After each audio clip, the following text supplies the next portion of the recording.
para sus recién nacidos. Como tal, pues vamos a abordar la intervención que tiene la formación o la maduración de la glándula mamaria durante el proceso prenatal, el cambio de composición que sufre la glándula mamaria, así como el tamaño y su forma durante el periodo prenatal y durante la gestación. Y por lo tanto, los tres estadios de maduración de la glándula mamaria, en los cuales está lo que se le llama la mamogénesis, la lactogénesis y como tal ya la lactancia, ¿no? Es decir, como tal el desarrollo de la glándula mamaria, el desarrollo de las funciones que tiene secretoras la lactancia materna, y también, pues, digamos que lo que interviene, las sustancias que intervienen. ¿Los demás sí me escuchan? Veo a Maite que no me escucha. ¿Los demás sí me escuchan? Sí, sí se escucha. Sí, doctor. ¿Sí? Ah, bueno. Sí, doctor, se escucha bien. Bueno, perfecto. Entonces, bueno, vamos a continuar. Yo creo que fue un problema de conexión de Maite. Y bueno, el proceso, les decía, de producción también de la leche. Pues como tal, la anatomía de la glándula mamaria es importante tomar en cuenta que consta de dos estructuras principales, que son dos conductos y lóbulos mamarios que se van desarrollando desde la menstruación. Y otros dos tipos de células que son epiteliales ambas, unas que son células luminales y otras que se llaman células mioepiteliales, que vamos a ver ahorita cuál es su importancia. Este diagrama es un diagrama que me gustó mucho, la verdad, para ejemplificar la complejidad que tiene también el proceso fisiológico de la producción de la lactancia materna. Entonces, en este diagrama, primero que nada, se parece a un alveolo, ¿no? Entonces, es justamente el alveolo mamario y como tal, su célula epitelial alveolar. Y en esta célula, en donde vienen, como ustedes pueden ver, tiene unos números romanos, ¿no? Del 1 al 5, en la cual son vías de secreción de la leche. Entonces, primero vamos a centrarnos en donde está el alveolo. En un cuadrito está señalado como tal el lactocito, que es la célula productora per se de la leche materna. También en las flechitas ustedes identifiquen, por favor, donde están las células mioepiteliales, que es una de las células principales de las que consta la glándula mamaria. Y vean también la importancia de la cercanía de los capilares que llegan como tal al alveolo mamario. La cercanía que existe entre el lactocito, la célula mioepitelial y como tal la irrigación de la glándula mamaria. Esto es muy importante porque las vías de señalización que veremos más adelante requieren que estén cerca como tal de una vena o de una arteria para poder llevar hasta allá las vías de señalización por medio de las hormonas que intervienen en la galactosecreción y en la galactopoiesis, ¿de acuerdo? Ahora como tal, la leche es importante que veamos que es secretada por el alveolo, y las células epiteliales, las que les decía que están en la flecha, son importantes porque su contracción muscular facilita que el lactocito lleve la leche producida en él hacia el interior del alveolo, y por lo tanto los alveolos que se van a acumular en los glóbulos y en los conductos mamarios puedan llevar hasta la secreción de la lactancia materna y llevarla a la boca del recién nacido. El alveolo está rodeado, les decía, por vasculatura, y es importante también tomar en cuenta que tiene estroma, que se compone de matriz extracelular, de fibrolastos y de adipocitos. Como ustedes saben, en medicina siempre es importante conocer la fisiología para después entender cuáles serían los problemas a los que podríamos enfrentarnos al tener alteraciones en esta estructura del alveolo mamario. Entonces, por ejemplo, adelantándonos un poquito, todas estas alteraciones de enfermedades autoinmunes en las cuales hay alteraciones en la matriz extracelular o en la expresión de fibroblastos, por supuesto que nos podrían dar alteraciones en la secreción de la leche materna, ¿no? O sea, toda esta información fisiológica es muy importante para después nosotros aterrizarla al tipo de mamás con las que nos enfrentamos en el instituto. Ahora, En esta vía, en las vías de señalización, vamos a describir una por una. La vía 1, si ustedes identifican el 1 en número romano, ustedes pueden ver que describe una secreción por medio de exocitosis de las proteínas de la leche materna que previamente se sintetizaron en el lactocito, ¿no? Además, por esta vía de señalización también se secreta lactosa, calcio y otros componentes que también vienen en la vía acuosa de la leche materna. En el número 2, ven ahí ustedes que tiene estas gotitas, son gotitas representadas esquemáticamente de lípidos citoplasmáticos, que también se mueven de la membrana, hasta la membrana apical para después ser secretadas hacia la luz del alveolo mamario. Esto es importante porque siempre debe estar unido como tal a la membrana, por lo cual los fosfolípidos también son importantes para la secreción de los lípidos, que como ustedes saben, pues estos lípidos, incluyendo los ácidos grasos de cadena larga, los ácidos grasos de cadena media, son importantes para la nutrición y el desarrollo de nuestro recién nacido. En la vía 3, que está prácticamente como en la parte del límite del lactocito representada en el esquema, esta vía de transcripción se llama transitosis, que quiere decir que se forma como tal las vesículas de proteínas y de inmunoglobulinas en el espacio alveolar, pero como ustedes ven, las flechitas vienen desde el espacio intersticial que conecta el capilar de la glándula mamaria con el lactocito. Entonces, esta parte también es importante, tomando en cuenta que ese espacio intersticial, cuando se llena de grasa, es decir, en las pacientes con, por ejemplo, obesidad mórbida, con diabetes gestacional, puede llegar a haber alteración en esta transitosis que puede provocar disminución de alguna inmunoglobulina, específicamente la inmunoglobulina A, que como ustedes saben se encuentra en gran cantidad en la secreción del calostro en los primeros días. La vía 4 nos describe los transportadores de un movimiento, digamos, de iones monovalentes que se llaman, que en teoría, pues en realidad son agua, sodio y glucosa, que son pues importantes para la hidratación del recién nacido. Y la vía 5 únicamente está abierta durante el embarazo y posteriormente involuciona y también puede involucionar en trastornos inflamatorios mamarios. Es decir, por ejemplo, mastitis, ¿no? Abscesos mamarios pueden llegar a provocar alteración en esta vía, que lo que representa es el transporte a través de una vía paracelular, es decir, entre célula y célula del lactocito, y que lleva componentes tanto plasmáticos como leucocitarios. O sea, por ahí alguna bibliografía también menciona que es importante esta señalización para la producción de lactoferrina también, como ustedes saben, con una gran secreción en el calostro, en cantidad, pues. Ahora vamos a la siguiente diapositiva. Como tal, el desarrollo de la glándula mamaria o de los lóbulos mamarios tiene 3 fases. La primera es durante la menstruación. Durante la menstruación es importante el desarrollo de la glándula mamaria, aunque en ese momento todavía no se desarrollan de forma final los alvéolos ni los lóbulos mamarios. Esta maduración del alvéolo y del epitelio mamario tiene que ver con la secreción de progesterona, por lo tanto es en general junto al embarazo con esta secreción exacerbada de progesterona la que nos va a desarrollar en etapas del embarazo tempranas el alvéolo y el epitelio mamario, ¿no? Perdón, y los lóbulos tipo 3, que ya son los lóbulos maduros que contienen su lactocito y su alvéolo bien diferenciado y listo para tener todas estas funciones de las que hablamos en la diapositiva pasada, que están influidas por la hormona gonadotropina coriónica humana primordialmente. Estamos hablando exclusivamente del desarrollo de los lóbulos. La lactogénesis, o como tal el desarrollo ya de la capacidad de secretar leche, inicia en la segunda mitad del embarazo.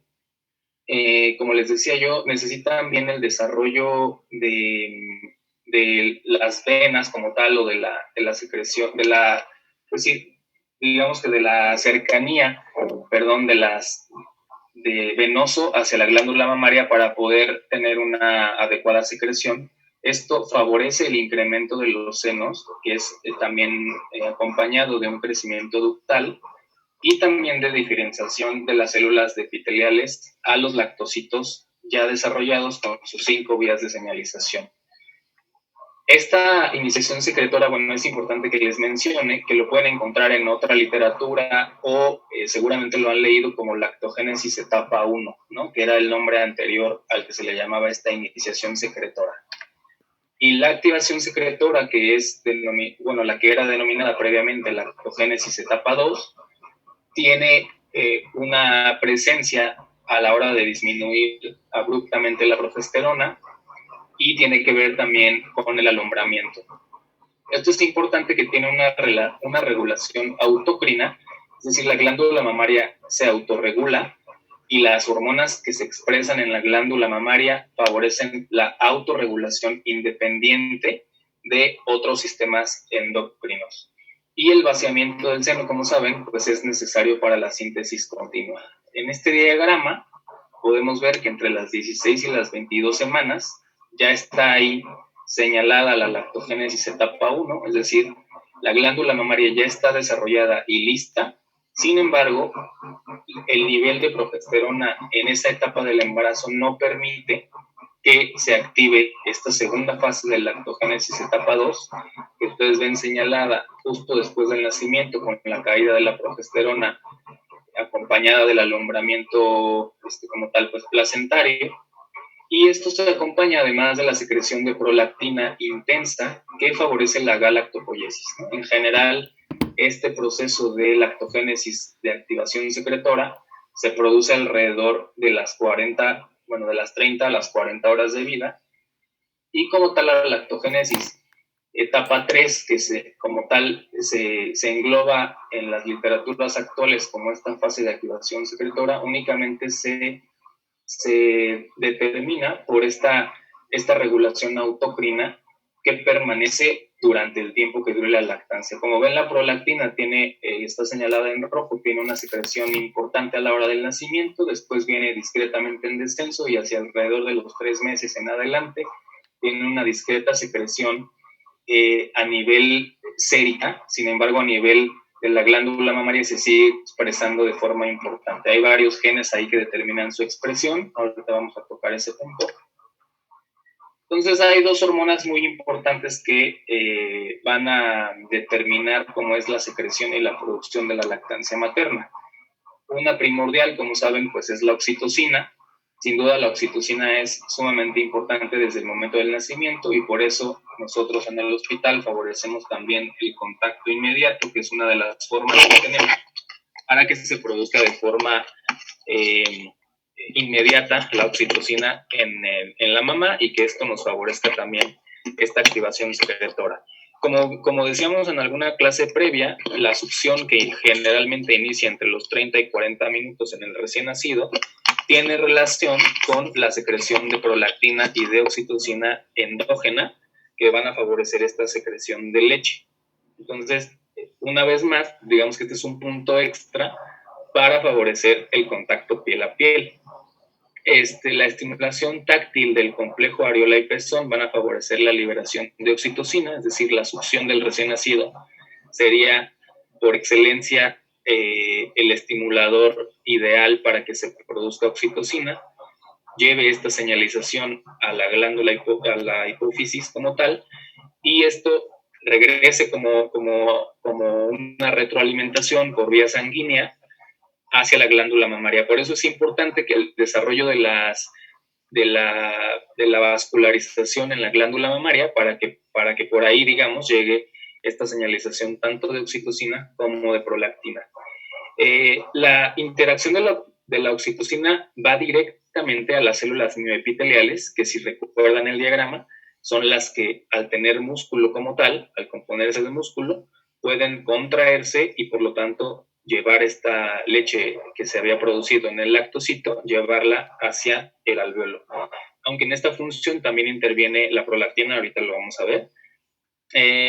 ¿Cómo podemos saber si la madre tiene un reflejo de oxitocina activo? Pues hay varias características clínicas que nos ayudarían como neonatólogos a identificar si la mamá está teniendo un adecuado reflejo de oxitocina, por ejemplo, una sensación de hormigón en el pecho durante o previo a la toma, sentir que la leche fluya de sus pechos cuando piensa en el bebé o escucha llorar a su recién nacido, que la leche fluya en el otro seno cuando ya esté la leche de transición, es decir, después del día 14, que fluya del otro seno cuando el bebé está succionando, que la leche fluya del pecho a chorros si se interrumpe la succión, si tiene dolor uterino o inclusive como tipo contracciones uterinas mientras el bebé se está alimentando.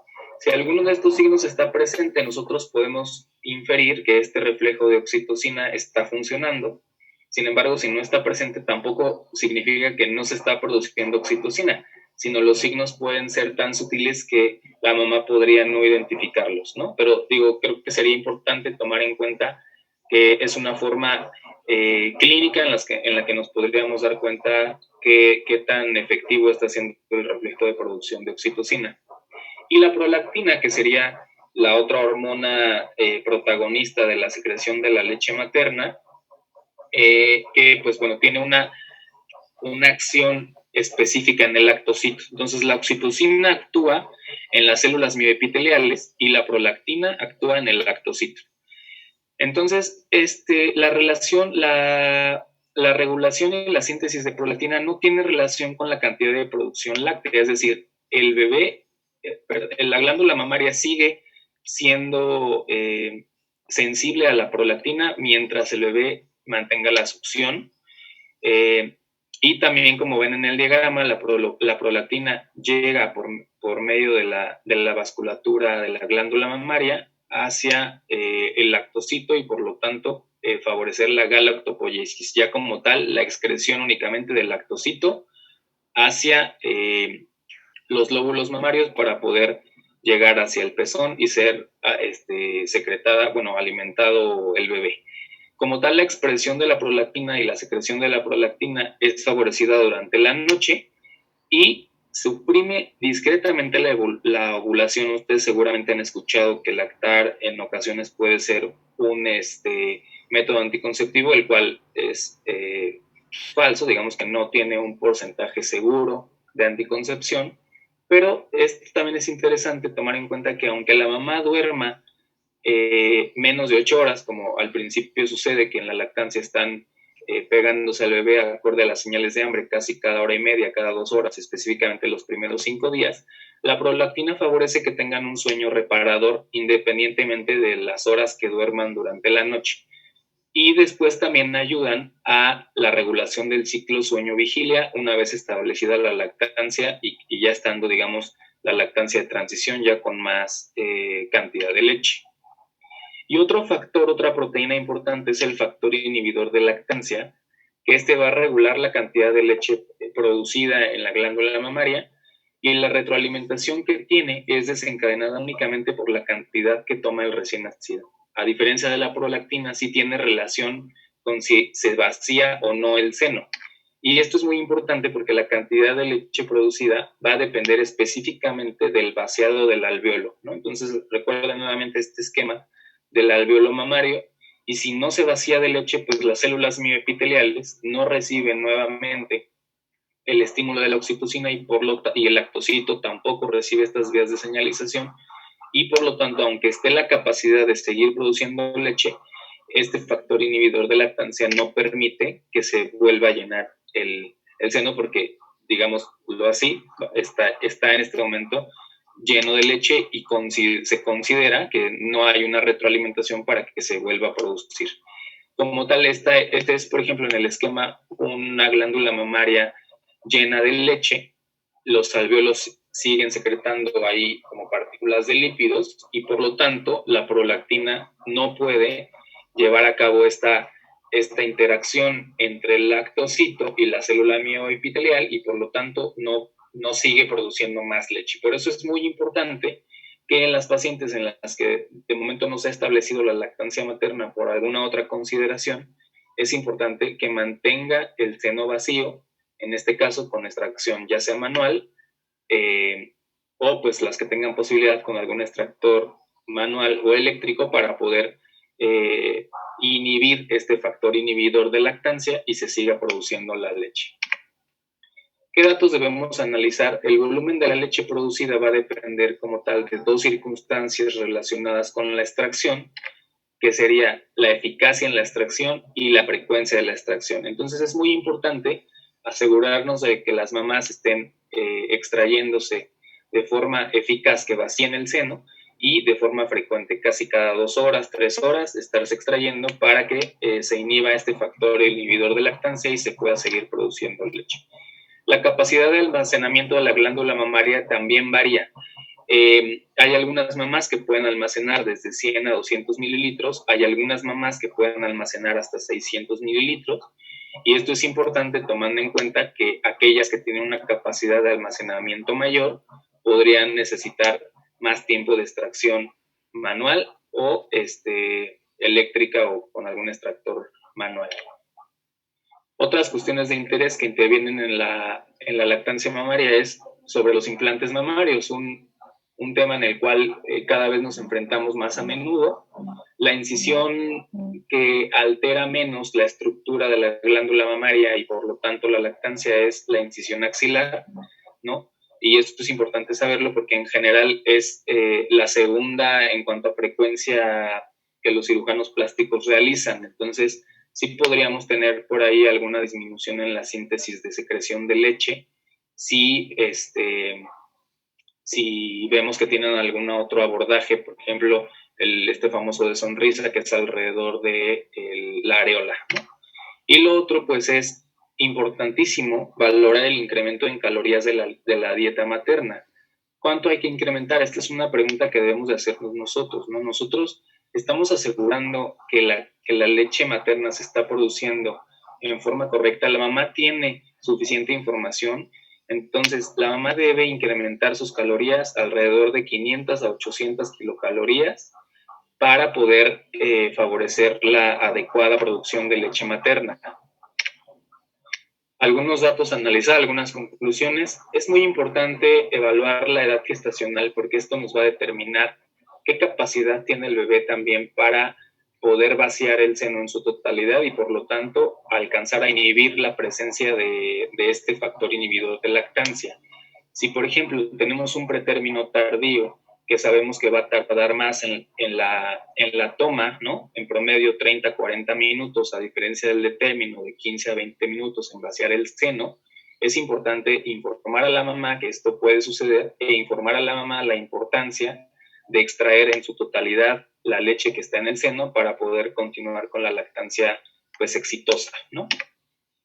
El análisis del contexto perinatal, esto es muy importante tomando en cuenta que las mamás a las que nos enfrentamos en el instituto tienen ciertas morbilidades que sí pueden alterar en algún momento esta fisiología que sucede en el lactocito o en la célula mioepitelial o en el tejido conectivo que rodea la célula.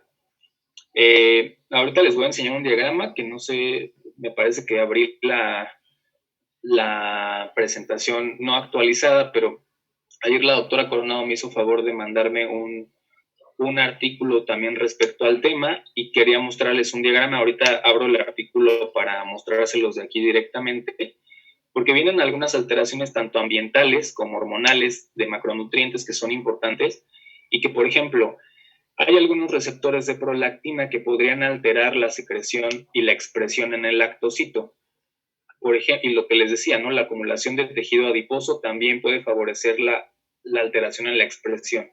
Hay algunas otras hormonas, además de estas protagónicas, como oxitocina y prolactina, que también intervienen en la producción de leche materna, como por ejemplo el factor inhibidor de glucosa tipo 1,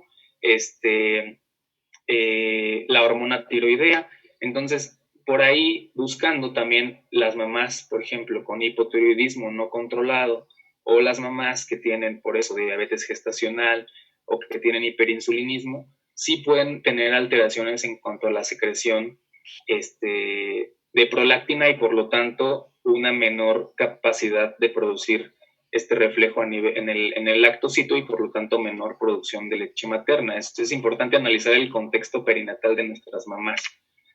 También el adiestramiento en la extracción manual es sumamente importante. Hemos visto a los que han tenido rotación en alojamiento conjunto que en la mayoría de nuestras pacientes ese es el punto clave para que nosotros prolonguemos la lactancia materna.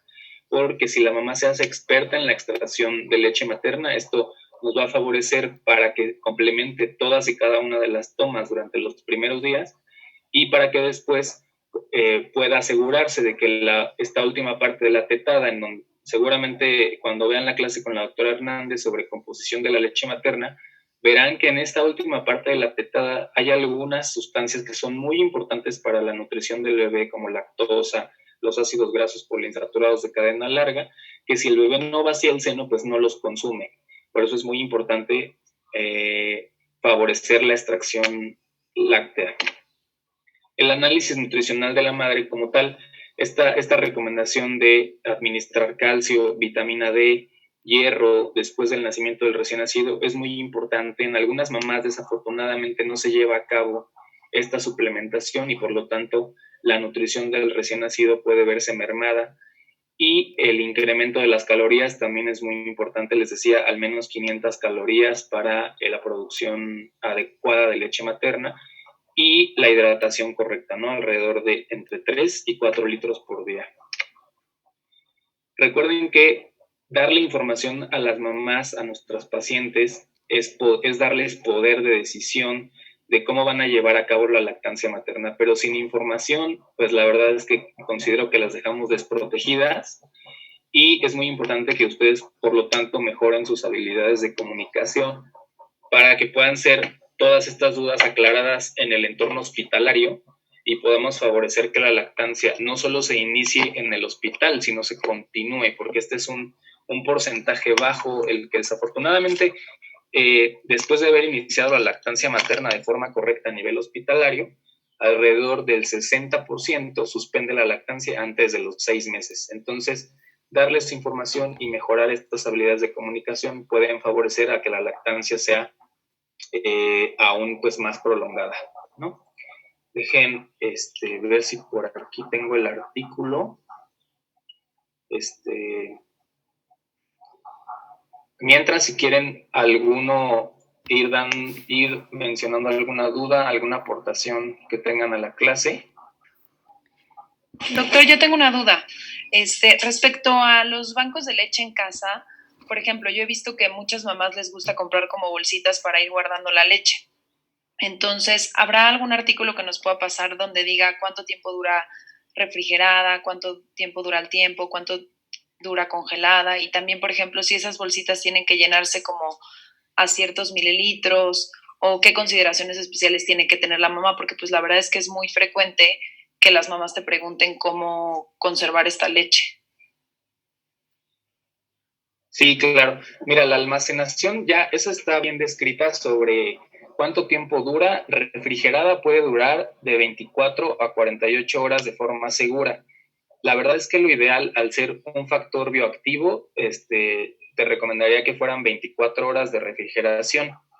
Y congelada dura de 4 a 6 meses. La forma de calentarla para dársela al recién nacido es calentándola a baño María. Y respecto a la cantidad de las bolsas, digamos que a nivel comercial existen distintas marcas y por lo tanto distinta cantidad de leche a la que podríamos acceder, o sea, para guardarla.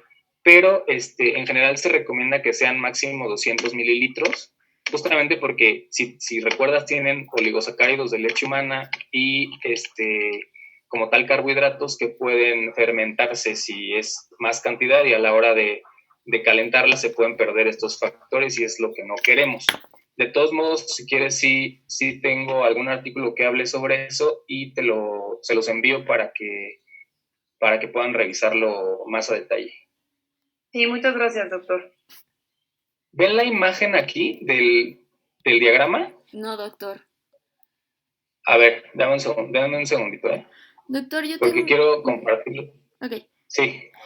La verdad es que a mí he estado poquitas veces en alojamiento conjunto, pero bueno, o sea, sí durante toda mi carrera y también en pediatría, pues me ha tocado ver a las mamás que dan seno materno y a mí me estresa muchísimo que los bebés, ya se ve el diagrama, que los bebés no Sí, puedan o que estén llorando y las mamás sea su primer bebé o la primera vez que dan lactancia materna de una forma más segura, a pesar de que sea su tercer bebé, pero no sale leche y son las primeras horas de que nació el bebé y el bebé está llorando y llorando, o sea, ¿qué tanto podemos darle de chance al bebé para que siga estimulando a la mamá, para que la mamá se haga los ejercicios y cuándo ya debemos de darle una toma segura al bebé pues de fórmula para que también no esté con hambre y el bebé pueda seguir como alimentándose después del seno materno? O sea, ¿cuál es el chance que tenemos?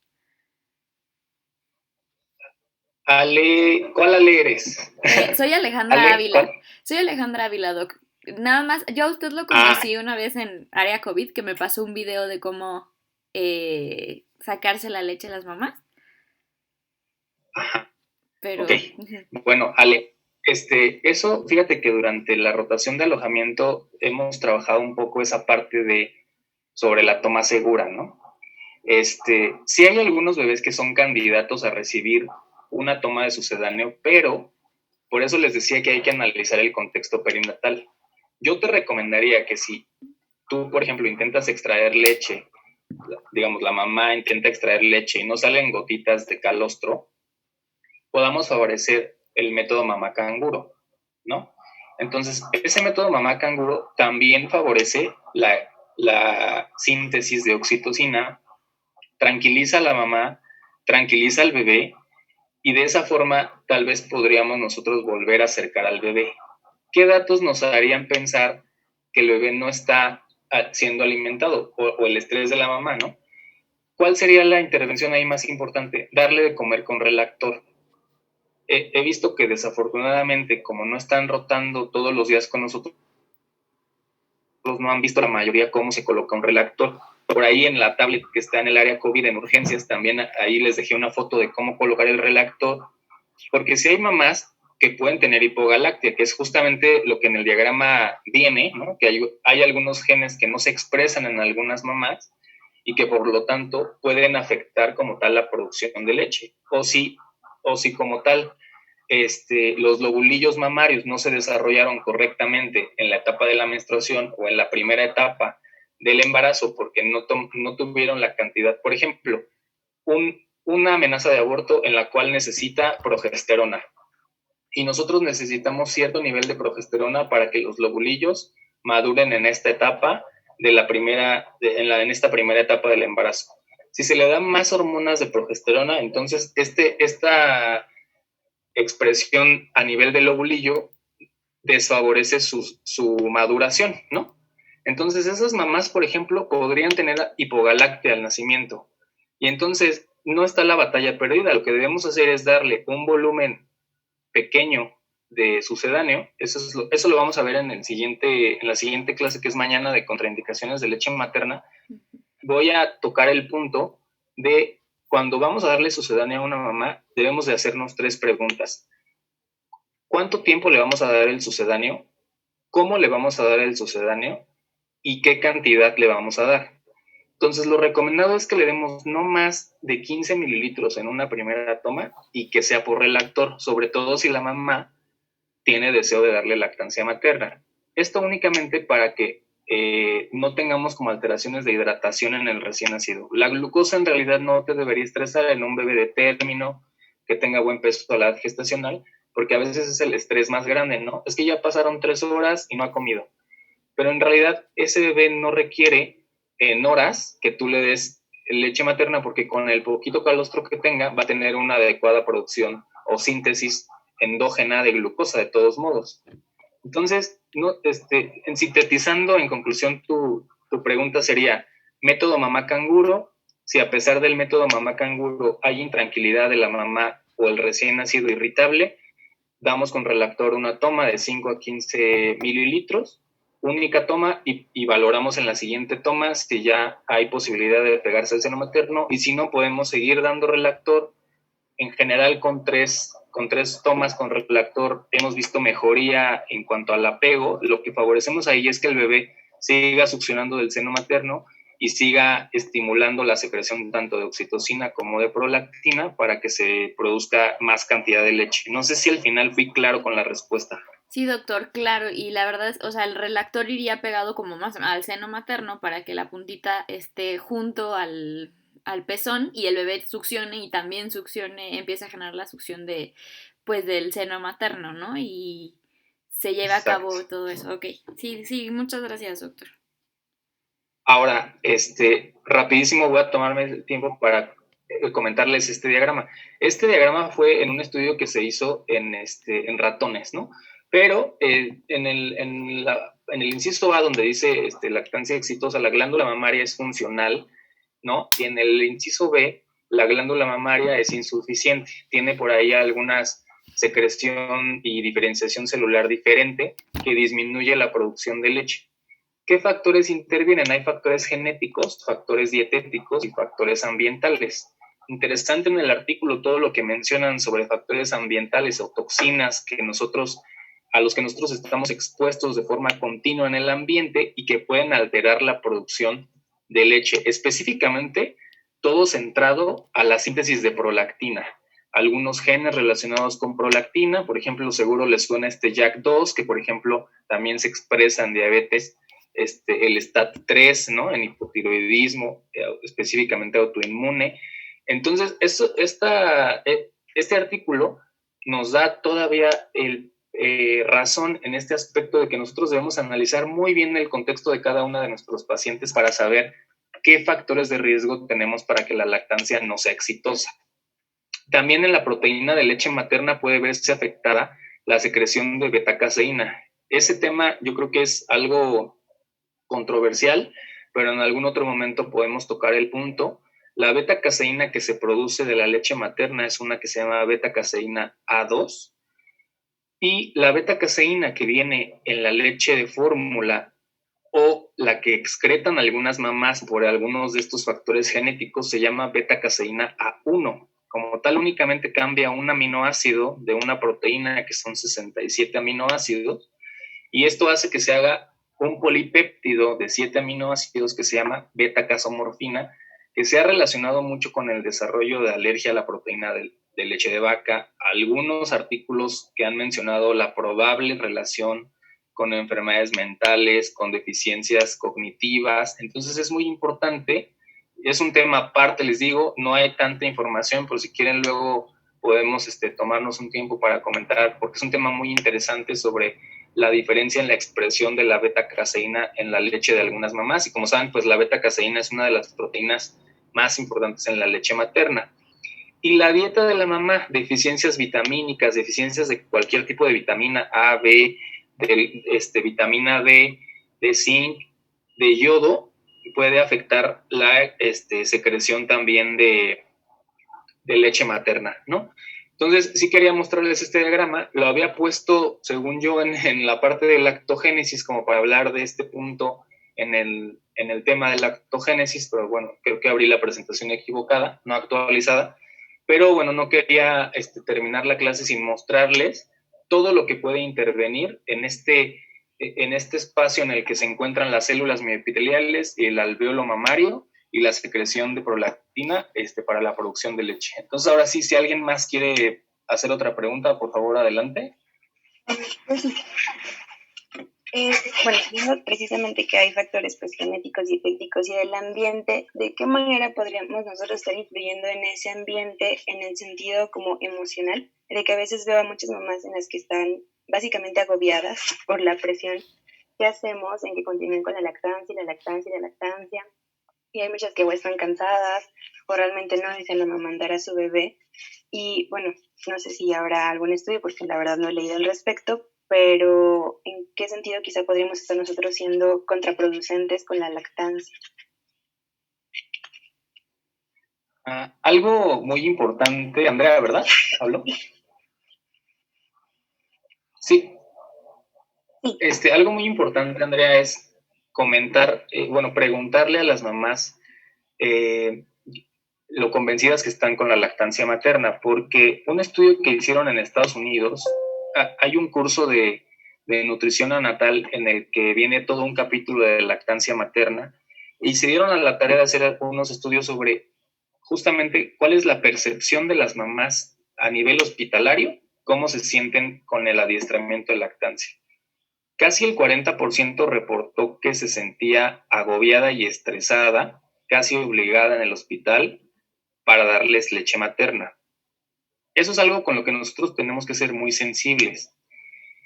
Hablamos también que esta producción de oxitocina tiene un efecto positivo con la secreción de endorfinas en la mamá. Por eso, en la clase de mañana, en el cual también menciono un poquito sobre el contacto piel con piel, les comento que esta intervención del contacto piel con piel que podríamos hacer también dentro de las primeras 24 horas, es decir, ya en su estancia en alojamiento conjunto, sin embargo debe ser presenciado por el riesgo de caídas, presenciado por nosotros. Este método generalmente favorece la tranquilidad de las mamás. El contacto piel con piel disminuye el estrés materno, disminuye el estrés del recién nacido. Esto medido en cortisol salival de los bebés que tienen contacto piel con piel, tienen menor expresión de cortisol a nivel salival y por lo tanto este método mamá canguro podría facilitar y tranquilizar este aspecto de la leche materna. Ahora, si la mamá desde el principio manifiesta no tener un deseo por darle lactancia materna, como les he mencionado, nuestra intervención entonces tendría que ser adiestrarlas para la correcta, ¿cómo se llama? Digamos, la correcta preparación de la fórmula. Lavado de manos, cómo deben prepararla, cuánto hay que darle y qué fórmula darle, porque en otro de los cuestionarios que hicieron en estos estudios es de las mamás que les dieron fórmula en alguna toma, ¿cuántas tuvieron una decisión informada? ¿No?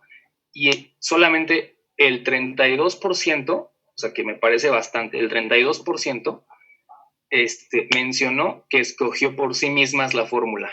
Esto también es grave, ¿no? O sea, creo que debería ser por nosotros, los médicos, cuando la mamá refiere no querer darle pecho, no darle seno materno, nuestra opción sería nosotros adiestrarlas y nosotros darle el tipo de fórmula que debería consumir.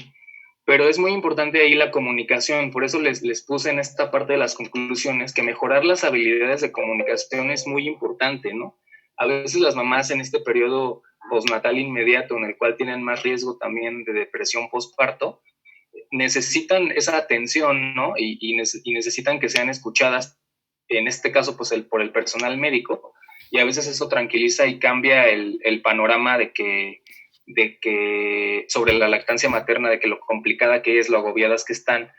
Y a veces también, Andrea, conviene en algunas pacientes en el que el contexto perinatal no es favorable, podríamos nosotros nuevamente, volviendo al punto con Alejandra, es decir, bueno, ok, les damos una toma con relactor, la mamá se tranquiliza, el bebé descansa y en la siguiente toma volvemos a intentar la lactancia materna.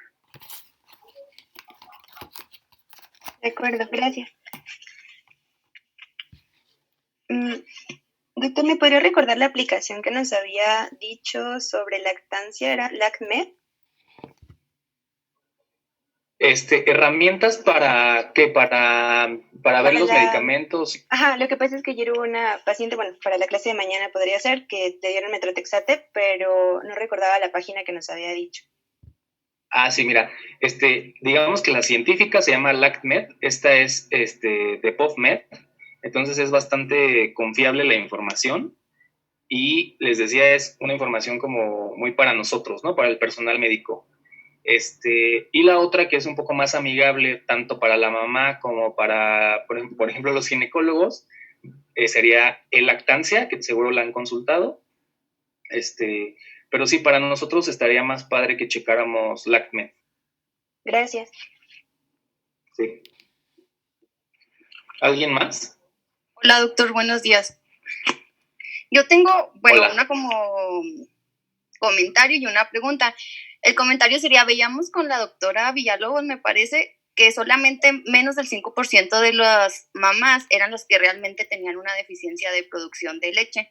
Sin embargo, yo creo que Sí. aquí podría ser importante ver, ya con todo esto que estamos viendo en la clase, ver que nosotros vemos a muchas mamás con factores de riesgo como hipotiroidismo, que bien nos mencionaba usted que a lo mejor ahí también tenía un poquito pues sí, de interferencia, por decirlo de alguna manera, con la lactancia.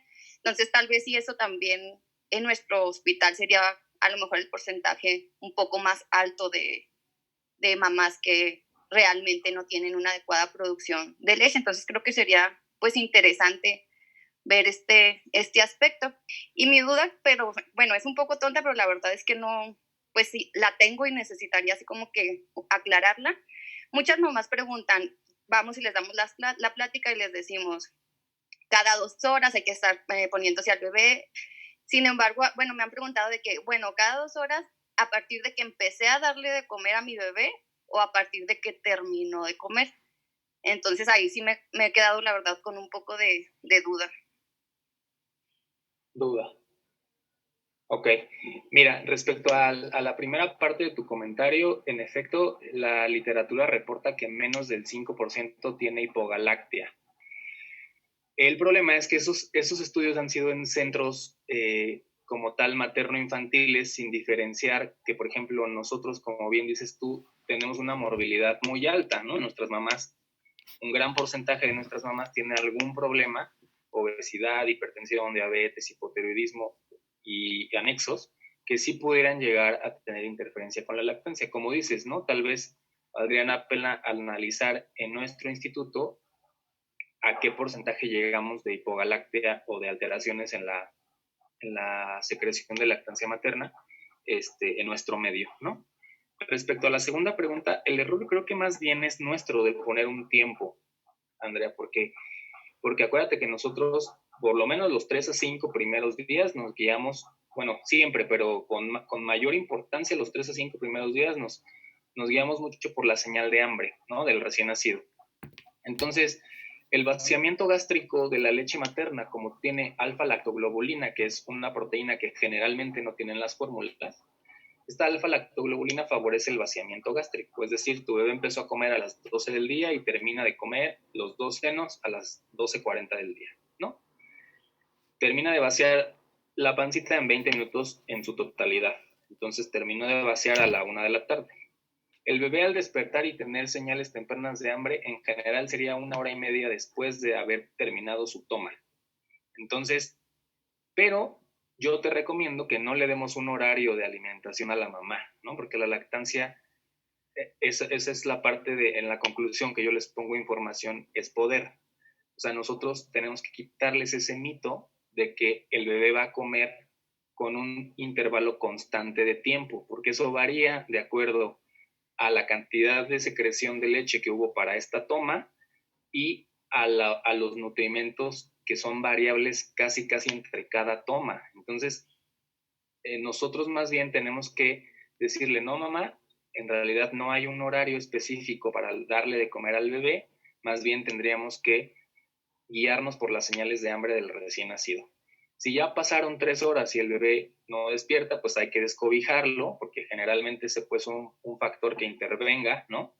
Descobijarlo, dejarlo libre, ponerlo en método mamá canguro y seguramente el bebé al tener contacto con la piel de la mamá, oler a su mamá, la mamá empezar a secretar un poquito de leche, entonces seguramente comerá. Pero creo que más bien tendríamos que quitarles el chip de que requieren un horario. Sale. Muy gracias, doctor. ¿Que alguien más? Yo quiero comentar unas cosas. A ver, Maite, Sí, ¿qué haces por ahí? Maite Farías, una pregunta. Cuando vas a ver a una mamá por primera vez que está lactando a su bebé, ¿en qué te enfocas? ¿Qué le dices que tiene que hacer? ¿Qué es lo más importante que crees que debes transmitirle a esa mamá? Maite. Pues creo que lo más importante sería que, más que guardar la leche, pues que fomentáramos el apego del bebé con la mamá, el contacto piel a piel, ayudarle a que tenga una buena técnica de lactancia, más bien pues motivarla un poco a seguir con este proceso de la lactancia, ¿no? ¿Qué es una buena técnica de lactancia, Maite? pues en la que haya, pues primero en la que tanto el bebé como la mamá se sientan cómodos, pienso yo, o sea, obviamente en temas ya como de tecnicismos, pues que haya un buen agarre, que obviamente la mamá no tenga lesiones en los pezones que nos hablen de que el bebé no está pegándose bien, que le dé por lo menos unas 12 tetadas en 24 horas, pero pues más que nada que tanto la mamá como el bebé se sientan cómodos en el proceso, pensaría yo. Si tienes que hablar de lactancia materna cuando estás en el alojamiento, ¿qué crees? ¿Cuál sería? Dime en 2 palabras, ¿qué es el punto clave para que esa mamá pueda darle leche a su bebé durante 2 años? En el alojamiento conjunto, no estamos hablando de la TOC. En 2 palabras. Yes. Sí, 2 palabras. Pues yo creo que el agarre. El agarre correcto, exacto. Ajá, agarre correcto. ¿Por qué? Pues porque de eso depende que haya una falla, o sea, que la mamá crea que a lo mejor el bebé no quiere, cuando en realidad el bebé no es que no quiera, simplemente pues no lo estamos posicionando de manera correcta o como que no se está acoplando, ¿no? O sea, pero no tanto porque el bebé no quiera. Al final del día, pues todos los bebés nacen para lactar y todas las mamás nacen para lactar, ¿no? Entonces, pues más bien como apoyarles a que tenga un buen agarre y a que se ajuste bien al bebé. El agarre es clave porque es el agarre correcto desde el principio el que evita que el bebé que la mamá tenga lesiones en los senos, por un lado. Segundo, ¿qué es agarre correcto? ¿Me puedes decir qué es agarre correcto?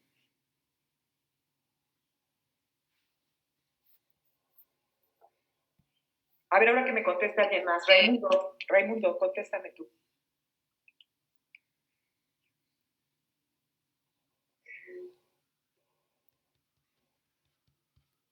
Raimundo. Bueno, pues no sé, o sea, por ejemplo, los signos de buen agarre serían que, por ejemplo, que la boca del bebé esté bien abierta, que el labio de abajo esté vertido, que el mentoncito del bebé esté tocando el pecho, como que el bebé tenga la boquita de pescado, ¿no? Que esté por arriba de la areola, el labio superior, y pues que obviamente sea cómodo para la mamá, ¿no? Que no sea doloroso. Exacto, no debe de doler en absoluto, ¿no? También podríamos comentarle a la mamá que pues no debemos de escuchar como ruidos de chupeteo, sino los ruidos de declusión del bebé, y que tampoco le debe generar dolor ni durante la alimentación ni posterior a la alimentación. Más que comentarle a la mamá es ver cómo hace el agarre, para que en ese momento lo puedan corregir, ¿sí?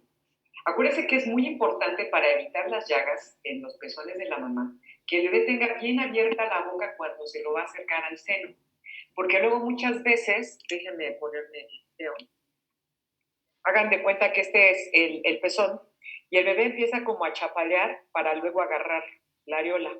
Este mecanismo de chapalear sobre el pezón y luego agarrar la areola lesiona mucho los pezones. Entonces, lo que hay que hacer es que abra bien su boquita para que agarre desde el principio bien lo más que se pueda de la areola y que todo el pezón quede adentro. Eso es muy importante. Y muchas mamás se lesionan por esto, porque el bebito agarra el pezón y empieza a chapalear, ya después agarra, ya a veces no agarra, pero ya lastimó el pezón. El pezón no debe ser mordisqueado por la boquita del bebé, sino que se abre bien la boca y es cuando atrae la mamá al bebé a su seno. Eso es muy importante para evitar las lesiones. Segunda, cuando una mamá está inquieta o está intranquila, ya les mencionó el doctor Dylan la oxitocina. La oxitocina, en términos de fisiología general, se le llama la hormona del amor. Y tiene que ver con cuando se enamoran, tiene que ver cuando tienen relaciones sexuales, tiene que ver incluso con las conductas éticas de los seres humanos. Es una hormona muy poderosa.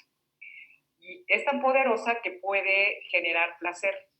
Porque generar placer es algo difícil para el organismo. Entonces, en el momento que se establece el agarre, se hace la conexión adecuada entre el bebé y la mamá, y entonces la mamá empieza a tener la secreción de oxitocina y empieza a sentir placer al momento de lactar. Si no ha logrado eso y la mamá dice que duele, es que no ha logrado el agarre. Y entonces el primer enfoque a la hora de que una mamá se queja de que no le está saliendo leche, de que se está lastimando, es revisar el agarre. Eso es fundamental. Y a veces esto de agarrar la areola lo más que se pueda y que el pezón entre lo mejor posible, tiene que intentarlo varias veces, 5, 6, 7, 8 veces, pero en el momento que lo hace por primera vez y que establece esa conexión por primera vez con su bebé, empieza a mejorar todo, su estado de ánimo, todo. Y hay que enfatizarle mucho que cuando haya dolor, no lo tolere. Las mamás tienden a tolerar el dolor, esa es la cultura mexicana. Entonces hay que decirles, no lo toleres, saca otra vuelta del pezón y en la areola de la boquita del bebé y vuelve a intentar el agarre varias veces hasta que logres que el bebé succione sin lastimarte. Eso es muy importante, ¿sí? Entonces, esa es la clave del agarre correcto. La mayor parte de los bebés, más del 95% de los bebés que ustedes tienen en alojamiento, aún cuando tienen enfermedad, van a poder tener lactancia materna exclusiva y no necesitan los suplementos. Esa es la verdad. Aún con los riesgos que manejamos, la mayoría de las patologías que tenemos no impiden que una mamá pueda producir leche. Entonces, la verdad es que los suplementos de fórmula deberían ser muy pequeños. Es importante que recuerden que hay mamás que, por ejemplo, tienen allá arriba mujeres con epilepsia o tienen mujeres con trastornos psiquiátricos, ¿no? O trastornos de personalidad que requieren que la mamá no se desvele. Y algunas veces a esas señoras hay que darles leche, ¿sí? Porque para que duerman y no se vaya a descontrolar la epilepsia o la depresión. Pero hay que platicarlo bien con quien está a cargo de esa señora para saber qué tanto conviene o no que se esté desvelando por la lactancia. Y otra cosa muy importante, ¿alguien sabe cuántos años tiene de existir la lactancia materna en el mundo? ¿Cuántos años tiene de existir? Sí, la lactancia materna en el mundo. En teoría lo mismo que tiene la humanidad. No. ¿No? No. Eso sería como 70,000 años, ¿no? Más pues desde que existen los mamíferos, ¿no? Porque los mamíferos también lactan. ¿Saben cuánto tiempo tienen de existir los mamíferos en la Tierra? No. 7 millones de años, doctores. Y aquí estamos, y somos mamíferos. Y antes de que hubiera doctores y que hubiera todo lo que hoy sabemos de lactancia, ahí están ustedes, ahí estoy yo, ¿no? Antes no había tantas clases de lactancia. Y ahí está la gente. Los bebés nacen con características fisiológicas que también es importante revisar, que les permiten tolerar periodos de ingestas bajas o pequeñas. No depende su cerebro y la integridad de su cerebro solo del azúcar, ni de la glucosa que tienen en la sangre, sino de los cuerpos cetónicos. Entonces, es importante que lean sobre cetogénesis de la lactancia, y es el mecanismo que tiene el bebé para mantenerse bien en lo que logra establecer la lactancia. Hay bebés de más riesgo para hacer hipoglucemia, no pueden usar las grasas estas que se llaman cuerpos cetónicos, que son los bebés prematuros, hijos de madre diabética descompensada. Pero el grueso de los bebés tienen el potencial de resistir el proceso del establecimiento de la lactancia. Entonces, acuérdense mucho de eso. El agarre es fundamental, ¿sí? Antes que cualquier otra cosa de decir es que estoy fallando, si viene una mamá inquieta, lo más probable es que no ha logrado establecer la lactancia. Entonces, lo que tengo que revisar es cómo está haciendo ese agarre para poder corregirlo, ¿sale? Colores de la leche humana, nada más. Vean, pongan en el Google colores de la leche humana, pongan imágenes y vean todos los colores que tiene la leche humana. Y ninguno de ellos contraindica la lactancia, ¿sale? Eso es todo lo que yo quería comentar. Gracias, doctora. Gracias, doctora. Gracias. Doctor, una última pregunta. ¿Qué tan válido es que apoyemos a una mamá? Por ejemplo, es que el otro día tuve una mamá que estaba muy, tenía como que mucha duda porque el primer día, pues evidentemente no tenía mucha leche y entonces me comentó la posibilidad de que consiguiera ella un tiraleche para, no sé, como que asegurarse y tranquilizarse mentalmente de que le estuviera saliendo leche y después dársela a su bebé.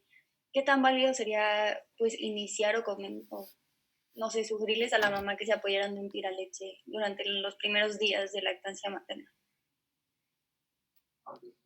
Pues yo creo que va en relación a lo que acaba de decir la doctora Coronado, ¿no? En realidad, sí, el bebé no ha establecido como tal este vínculo con su mamá respecto al agarre, por supuesto que la secreción de leche no va a verse favorecida. Esta iniciación de la activación secretora, independientemente de la caída de la progesterona, no ha tenido este inicio de oxitocina que permite que la lactancia se vea favorecida. Acuérdate que al principio la producción de leche materna sin duda es pequeña, ¿no? O sea, en general en promedio 30 a 50 mililitros los 3 primeros días, y volveríamos al punto en el cual informarle sería la primera opción, y después darle la opción, porque en realidad el reflejo de oxitocina empieza al tener este vínculo de succión del bebé. Lo comentamos en la clase que es mucho más fuerte que darle extracción. Aquí está la imagen. Entonces, acuérdate que esta estimulación táctil del complejo areola-pezón es lo que va a favorecer la liberación de oxitocina. Entonces, más allá de un extractor manual, nos favorecería que el bebé tenga una buena posición y por lo tanto un buen agarre. Doctor, y luego, bueno, creo que igual ahí tenemos que tener nosotros, que estamos con las mamás, como mucho cuidado, porque pues también es muy diferente un tiraleche a un extractor de leche. Y en dado caso, pues estando Claro. ahí en el instituto, podemos favorecer más y ayudar a la mamá con la extracción manual antes de utilizar Claro. algún dispositivo, que sería pues como lo más recomendable.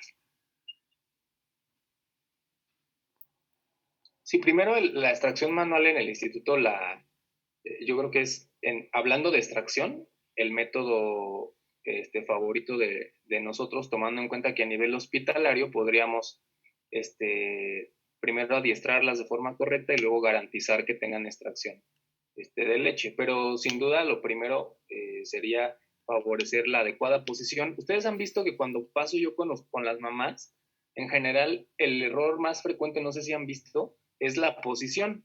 Entonces a veces corregimos la posición del bebé, favorecemos el contacto coloquialmente pancita con pancita, y esto de forma secundaria nos ayuda mucho a que el agarre sea correcto. Entonces, los que han pasado conmigo o han visto cuando paso con las mamás, casi siempre el común denominador es la corrección de la posición y consecuentemente del agarre. No sé si lo han percibido. Sí, igualmente a mí algo que me ha tocado bastante es cuando es por cesárea, que la mayoría de nuestras mamás son por cesárea, con la posición en balón es algo que, bueno, a mí me ha funcionado mucho porque está la mamá muchísimo más cómoda. Y hay muchas posiciones por eso. Y también ahora ya estás dejando de ser ortodoxo, que tiene que ser exactamente en una posición. Ahora han cambiado algunas cosas. Si la mamá establece el agarre, no le duele y se siente bien a la hora de estar lactando, está dando bien lactancia. Y acuérdense que es libre demanda. La clave, señora, libre demanda es a la hora que quiera, cuanto tiempo quiera. Y eso puede ser al principio cada 5 minutos, cada 10 minutos, cada 15 minutos, cada hora, cada 2 horas. ¿Sale? Acuérdense que la clave es libre demanda. La contestación a las mamás, ¿cada cuánto? A libre demanda, cuando su bebé tenga datos de hambre. Y si eso es a los 15 minutos de que le acabo de dar, así es. Otra vuelta, sobre todo al principio. ¿No? Gracias. Muy bien, ¿alguien más?